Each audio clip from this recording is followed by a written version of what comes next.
Hello guys and good day sa ating lahat. So, isa na namang vlog for today's video, and sa video na to meron tayong in-order sa Shopee pala.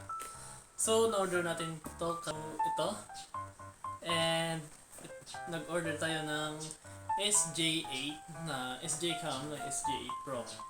So, nasa 10,000 siya and bubuksan natin to and review natin yung camera. And isa pa is isi-set up natin dito sa spider na helmet na to, which is ito din yung gagamitin natin sa parating na endurance this March 9 and 10 sa Connect dito sa Santiago City, Isabela, doon sa 4 lanes. So, unboxing na tayo. First, hindi ko na ito nabubuksan guys. Actually, tinanggal ko lang yung coatons niya. So, ito yung box. Ito yung product natin. SJ8. Ang ganda. Ganda ng pagka-box. Buksan natin siya. Simple pa. And makikita na dito yung camera. So, dito sa pinaka-top, meron tayong mounting. Yan.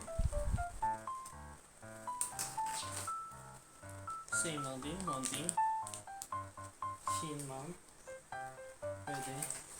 And meron tayong charger.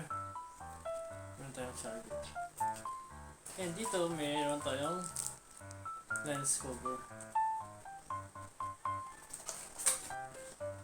Dito na sa baba, bubuksan natin to. Ano meron? Oh, wow. So, meron tayo ditong bucket. Yan. And, dito pads. Dapat mo dito tayo dito mamaya. And, madami siyang nakalagay sa box. Yan. Single din. Ulit. Yan. Ayos. Meron din yung code. Yan. Dami eh. Dami nakalagay sa box. Parang dito. Ito yung SJ8 sticker. Meron din tayong manual. Yun, meron tayong manual. And isa sa box is yung mic. Yan po yung nakalagay dito. And dami na. Alright. Ito na yung camera. Buksan natin. And ayun. This is the SJ8 Cam Pro. So, nandito na siya sa ito niya. So, buksan natin. Ang ganda na casing niya. Promise, napakaganda ang casing niya. Pero since gagamitin natin to sa endurance, hindi natin lalagay sa casing niya. Meron tayong biniling iba. Ayun.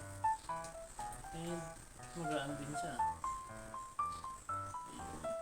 Ganda guys. So, ito na lahat yung kasama sa back except yung yan. So, ito, yan. Ang dami na siyang equipments. And ito hindi na to kasali kasi sariling binili ko to. 120 gig. I think that's 1,000. Yan. So, yun. Review natin tong cam na to. Yun. Hello guys. So, update lang sa ginawa natin. So, ito na. Nakaset up na yung yung camera natin. So, bumili ko ng ganitong case para makasalpak tayo ng yan, microphone. Ito yung wire natin na USB Type-C. So, SJ cam. Ito yung phone holder natin. And ganyan po sa loob. Ito yung mic. And pinalupot ko lang yung sobrang mga wires. So, ganyan yung setup. Pasok muna natin. Hello guys. So, ayun. Nakasetup na yung camera. And, yes, maganda siya kasi magaan lang dito sa helmet.